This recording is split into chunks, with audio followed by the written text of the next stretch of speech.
할렐루야. 우리 아버지 하나님은 사랑이십니다. 그 하나님은 여러분과 저를 사랑하십니다. 또한 그 하나님은 여러분과 저를 위한 놀라운 계획을 갖고 계십니다. 오늘 특세 셋째 날을 통해서 21일 날이죠. 다시 한번 저와 여러분이 우리 주님의 풍성한 사랑을 체험하시고 또 우리가 놀라운 계획을 발견하게 되시기를 주 예수 그리스도의 이름으로 축복합니다. 오늘 봉독한 말씀을 중심으로 지난 어제에 이어서 평강의 비결 그 두 번째를 함께 은혜를 나누기 바랍니다. 같이 읽어볼까요?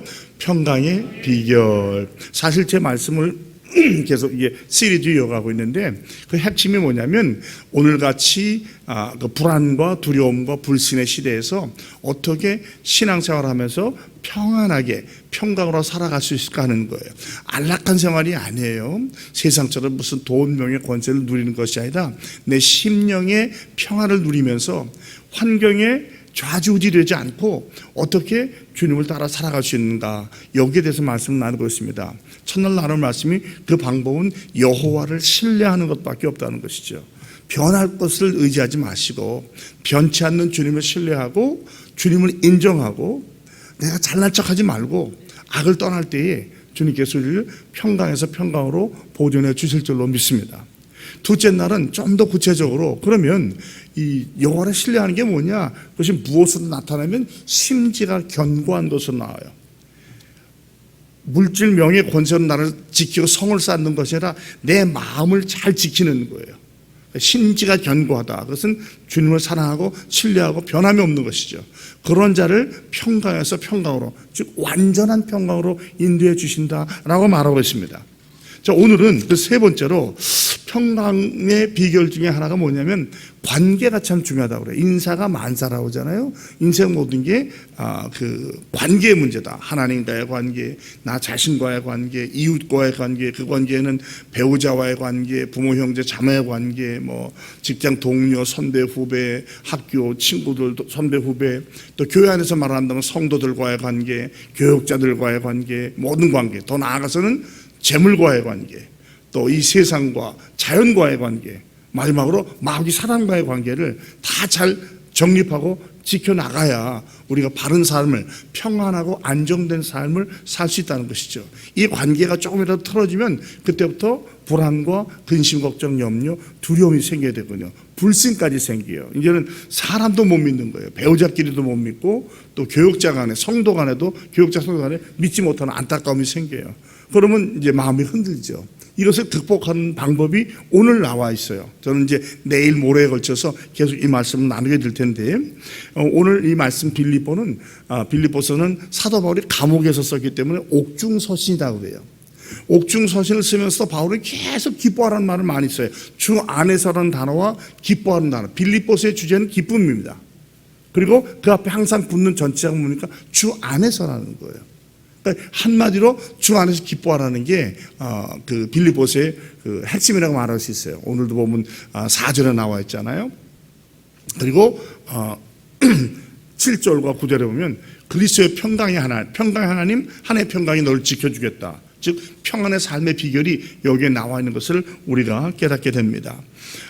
오늘 본문을 보면 1절에 그러므로라고 말해요. 그러므로. 이 그러므로는 뭐냐면 앞에 있는 말을 받는 것이죠. 성경을 읽다 보면 이 접속사를 잘 이해하는 게 중요해요. 그냥 그러므로가 아니라 그러므로라는 게 무슨 뜻이야? 왜 그러므로야? 항상 그러므로일 때는, 접속사일 때는 앞을 보는 게 좋아요. 그 앞에 보면 우리가 우리 시민권이 하늘에 있다는 거예요. 또 주께서 다시 오게 하면 우리가 영광의 형체로 변한다는 것이죠. 즉 이 땅에 살지만 우리 시민권은 하늘에 있기 때문에 이중 시민권, 이중 국적자예요. 대한민국의 국적을 갖고 있지만 하늘의 국적을 갖고 있는 거죠. 그러면 이 땅에서 하늘 백성처럼 사는 것이 중요해요. 우리가 그렇게 부르심을 받았기 때문에 이것이 깨달아지지 않고 이해가 되지 않으면 자꾸 삶에 갈등이 생기고 어려움이 생겨요. 그런데 내가 하늘의 백성인 걸 알면 웬만한 문제는 걱정되지 않아요. 왜? 이 세상은 지나가는 거니까. 내가 여기다 소망을 두고 살 것이 아니니까. 잠시 지나가는 세상이기 때문에. 제가 언제가 말씀드렸죠? 여행하는 사람이 여행지 가서 여행지도 타고 집 짓는 사람이 거의 없어요. 그거는 분명한 목적지가 없는 사람이지만 목적지가 있는 사람은 잠깐 텐트를 칠지 몰라도 거기에 영주하지 않거든요. 우리의 삶이 그렇다는 거예요. 이 땅에 소망을 둘 필요가 없다는 거죠. 우리 주님 다시 온다고 했잖아요. 그래서 우리가 그 주님을 기다리면서 신앙생활을 하고 있는 것이 아닙니까? 그러므로 하나님께서는 우리에게 믿음으로 승리하기를 바라셔요. 그러므로 너희에게 시민권이 하늘에 있으니까 내가 다시 올 때 너희를 영광의 형체로 변화시켜 줄 테니까 라고 하면서 우리 성도를 바울은 뭐라고 보냐면 나의 사랑하고 사모하는 형제들이다. 내 기쁨이요 면류관이라고 그래요. 이것은 바로 하나님께서 우리를 보는 모습이라고 생각합니다. 사랑하는 성도 여러분, 저와 여러분은 형제요 자매인 줄로 믿습니다. 우리 옆에 분에게 말씀해 주시죠. 당신은 나의 형제입니다. 당신은 나의 자매입니다. 말씀드렸지만 어떤 때는 육신의 피부치보다 더 가까운 게 저와 여러분이에요. 얼마나 감사해요. 아무리 피가 섞였어도 사실은 예수 믿지 않는 분들은 그들이 구원받지 않는다면 천국 가서 다시 만날 수가 없어요. 근데 우리 연결 예배하잖아요. 천국 환성하지 않고. 그러나 이 자리에 있는 저와 여러분들은 예수를 믿음으로 성령으로 하나가 되어서 이미 형제요 자매인 줄로 믿습니다. 그러니까 우리가 이 관계를 이해하지 못하면 우리가 평안을 누릴 수가 없다는 거예요. 그리고 기쁨이라는 기쁨, 이 기쁨은 바울의 기쁨이기도 하지만 주님의 기쁨이에요. 여러분은 주님의 기쁨인 줄을 믿으시 바랍니다. 아유, 나 같은 죄인이 아니에요. 하나님께서를 택해 주실 때에 여러분이 어떤 잘못하고 어떤 실수 범할지 아셨겠어요? 모르시겠어요? 여러분이 죄 지고 아이고 이놈 봐라 이럴 줄 몰랐네. 그런 분이 아니시라니까요. 알고도 불러주신 거예요. 그러므로 주 안에서 기뻐하실 수 있어요.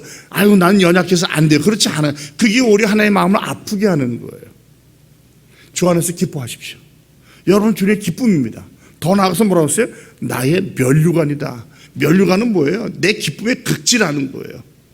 우리가 이사에 보면 믿음의 경주라서 내 앞에 있는 면류관을 보고 달린다고 했잖아요. 앞에 있는 건 바로 우리가 그렇게 된다는 거예요. 그러니까 저와 여러분은 주님 보시기에 이렇게 소중한 존재인 것을 잊지 마시기 바랍니다. 많은 경우에 우리가 주님이 주신 은혜와 복을 누리지 못하는 게 나 자신을 너무 비하하고 너무 학대해서 그래요. 겸손은 필요하지만 여러분 하나님 택한 존재입니다. 하나님 아들과 딸이에요. 주님의 기쁨인 줄로 믿으시기 바랍니다. 그래서 우리가 그 노래를 보잖아요. 나 주님의 기쁨 되기 원하네. 사실은 이미 기쁨이에요, 여러분은요. 그러므로 이 자긍심을 가지시고 어떤 어려움과 시기와 미움과 질투가 와도 주님 꼭 붙잡으시고 믿음으로 승리하시기를, 그래서 평강을 누리며 사시기를 주님의 이름으로 축복합니다. 그러면서 첫 번째 주님 말이 뭡니까? 주 안에 서라. 서되 주 안에서. 제가 빌립보서의 주제주가 주 안에서 기뻐하는 거잖아요. 항상 오늘 말씀 세 가지가 다 앞에 무슨 말이냐면 주 안에라는 말이 있어요. 이 세상에서 세상 것을 아무리 서봤자 소용없어요. 모래사장에 집 짓는 거예요.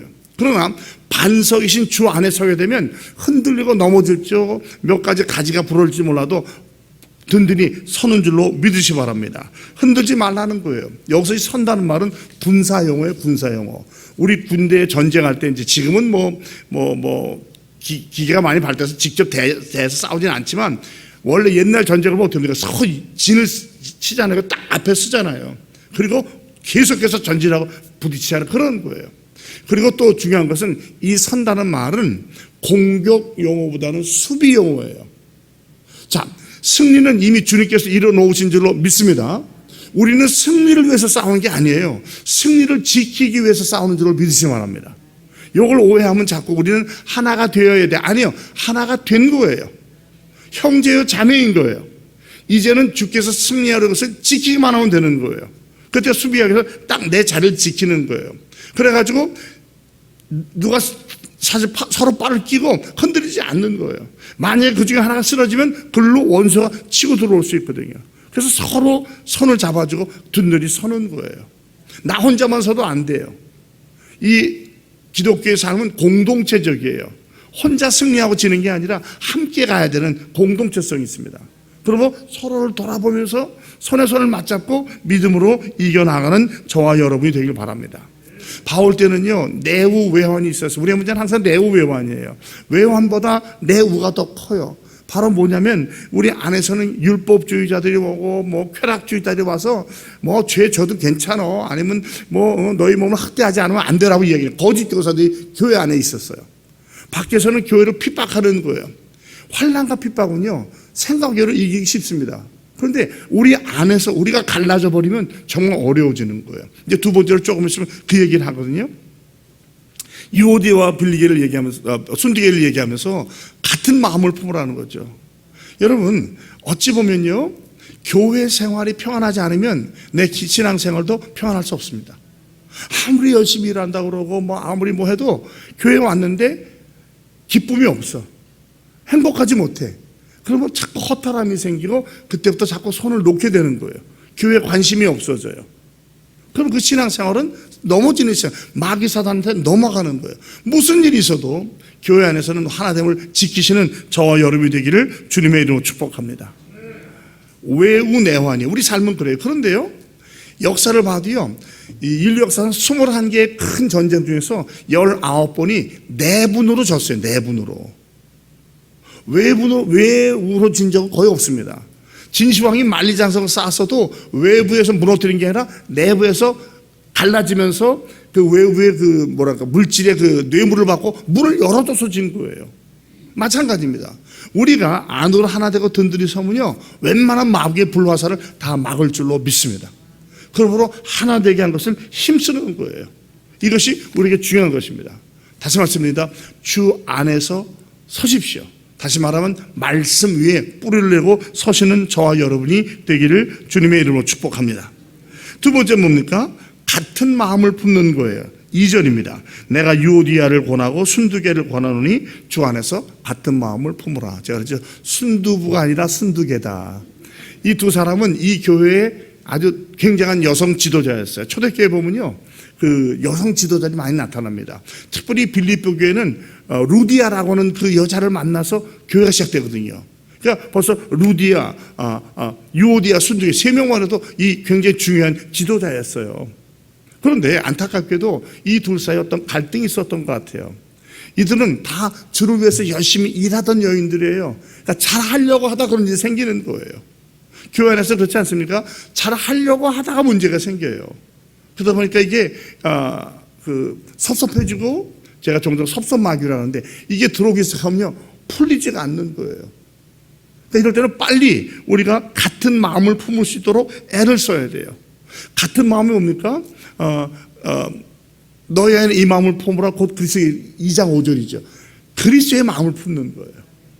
그리고 같은 방향으로 쓰는 거예요. 그러니까 무조건 그냥 대충 넘어가자 그런 뜻이 아니라 그리스도의 마음을 가지라는 거예요. 이미 우리에게 성령을 주셨기 때문에 그 마음만 찾으면 되는 거예요. 그러면 나머지는 우리가 풀어갈 수 있다는 것이죠. 항상 마주보고 설 수는 없으나 같은 방향을 보고 나가세요. 서로 적을 향해서 섰으면 같은 방향으로 나가는 거예요. 종종 마주보고 일하면 얼마나 좋겠어요. 그러나 우리가 사람이고 각각 개성이기 때문에 항상 같은 생각을 할 수는 없어요. 적어도 주를 향한 마음을 같이 갖고 있다면 웬만한 갈등은 이겨나갈 수 있잖아요. 이 옳고 그름의 문제보다는, 옳고 그름은 분명 구별이 돼야죠. 그게 아니라 다름의 문제, 견해가 다르다든지 방법이 다를 때는 얼마든지 타협하고 조절할 가능성이 있다는 거예요. 이것이 바로 이 오늘 주시는 두 번째 말씀이에요. 유오디아와 순두개가 꼭 어떤 개인이기도 하지만 어쩌면 우리 자신을 말하는 것 아니겠습니까? 그러면서 바울이 편지 쓰는 거예요. 이 바울의 편지는 지금 회람식으로 이제 누군가 읽어주는 거예요. 아마 에바브로 들을 거예요. 이걸 읽어줄 때, 들을 때 그 안에 유오디아와 순두개가 있었을 거예요. 깜짝 놀랐겠죠. 바울이 여기 있지 않으면서 다 알고 얘기해 주는 거예요. 어떻게 보면 부끄러워하지 않을까, 수치를 당하지 않을까, 그런 의지는 아니에요.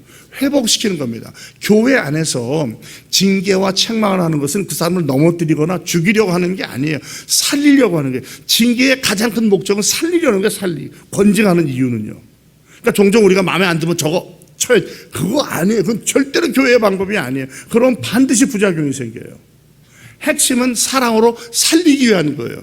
그러기 위해서는 때로 제재가 필요해요. 수창을 금지한다든지 몇 번 교회를 출석한다든지, 그건 그 사람을 없애려고 하는 것이 아니라 살리려고 하는 것입니다. 문제는 사람을 살리는 거예요. 그렇게 해서 이 갈등을 극복하지 않으면 오히려 외환보다 더 큰 문제가 생긴다는 것이죠. 그래서 우리는 서로 항상 서로를 돌아보며 사랑하고 위로하고 격려해줘요. 그 핵심이 뭡니까? 그리스도의 마음으로 보는 거예요. 예수님이라면 이 사람을 어떻게 볼까? 주님은 이 사람을 어떻게 대하실까? 그걸 보고 나아가는 것입니다. 이 마음을 떠날 때 어떻게 되나요? 교만해져요. 제일 무서운 게 교만입니다. 교만해지면요, 고집이 생겨요. 아집이 생겨요. 남을 안 받아들이려고 그래요. 나만 옳은 것처럼 생각해요. 이건 굉장히 위험한 생각입니다. 항상 나의 모든 생각을 십자가 앞에 가져오는 거예요. 핵심이 뭐라고 했어요? 평안하게 사는 거예요. 평강 가운데 사는 거예요. 내가 잘난 것 같아. 내가 이긴 것 같아. 내가 풀어낸 것 같아. 근데 마음에 평강이 없어. 그럼 끝난 거예요. 이긴 것 같아는 지게 되는 거예요. 내 안은 이미 전쟁터고 마치 그냥 지옥같이 되어버렸기 때문에 생지옥이 되는 거예요. 이걸 극복하는 법은 뭡니까? 같은 마음을 품기 위해서 기도하고 애쓰는 거예요. 그리스도의 마음을 품기 위해서 애쓰는 것이죠. 세 번째입니다. 그럼 어떻게 됩니까? 서로 돕는 겁니다. 3절이죠. 또 참으로 나와 멍에를 같이 한 네게 구하노니 복음에 나와 함께 있던 저 여인들 유오디아와 순두개를 돕고 또한 글레멘도와 그 외 나의 동역자들 도우라. 그의 이름들이 생명책이니라. 이거 믿지 않는 자를 얘기하는 것이 아니라 다 한 형제, 지체된 우리를 여기서 말하는 거예요. 그러니까 우리 저와 여러분은 다 동역자인 줄 믿습니다. 우리 옆에 분에게 말씀하시죠. 당신은 나의 동역자입니다. 우리는 형제 자매이며 함께 일하는 사람들이에요. 그러니까 서로 도와줘야 돼요. 용서해주고 위로해주고 격려해주고 품어주는 것입니다. 이 여인들이 비록 이름이 지명이 됐지만 그들을 부끄럽게 하려고 하는 것이 아니라 주를 위해서 일했던 사람들이기 때문에 그들을 도와주라는 거예요. 위로해주라는 거예요. 격려해주래요. 또 그들만이 아니라 글레멘도와 또 다른 동역자들이 많이 있다는 것이죠. 여러분 우리 교회도 마찬가지잖아요. 서로 우리 함께 동역하니까 교회가 서하는 것이지 몇몇 사람이 일한다고 되겠어요? 교역자만 일한다고 교회가 부흥하나요?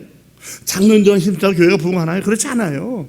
직분이 있거나 없거나 남녀노소 빈부 고학 귀천을 막론하고 주 안에서 하나가 돼서 그 마음을 품고 주 안에 뿌리를 내고 서로 돕다 보면 교회가 아름답게 부흥해 갈 줄로 믿습니다.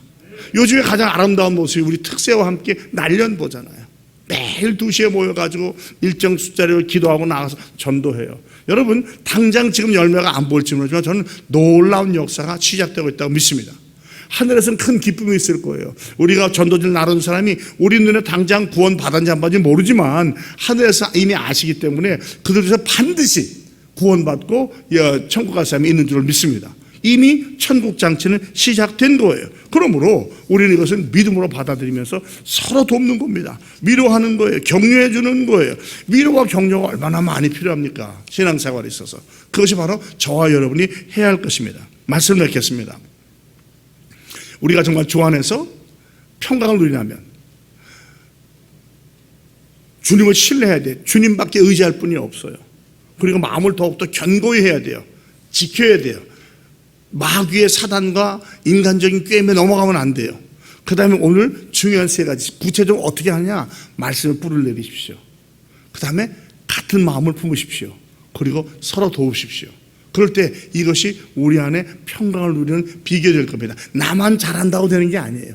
같이 가는 거. 우리 이미 운명 공동체입니다. 그래서 이 말씀을 기억하시고 오늘 하루도 주님의 마음으로 살아가시 바랍니다. 이럴 때 우리 안에 기쁨이 항상 기뻐하고 쉬지 말고 기도하고 범사에 감사하는 역사가 일어납니다. 내일은 구체적으로 나 개인과 내 이웃과 하나님과 있어서 어떠한 관계를 맺고 살아가야 평강을 누리신가에 대해서 말씀 나누도록 하겠습니다. 오늘 드린 말씀 기회가 되면 꼭 몇 번씩 읽어보면서 묵상하시고 다시 한번 평안을 구하고 여러분이 그 평화의 사도가 되는 삶이 되시기를 주 예수 그리스도의 이름으로 축복합니다. 기도하겠습니다. 하나님 고맙습니다. 우리에게 평강이 얼마나 중요한지를 깨닫게 해주시고 말씀으로 이해하게 도와주시니 고맙습니다. 오늘도 우리가 평화의 사도가 되게 하시고 축복의 통로가 되는 삶을 살게 하여 주시옵소서. 예수 그리스도의 이름으로 축복하며 기도합니다. 아멘.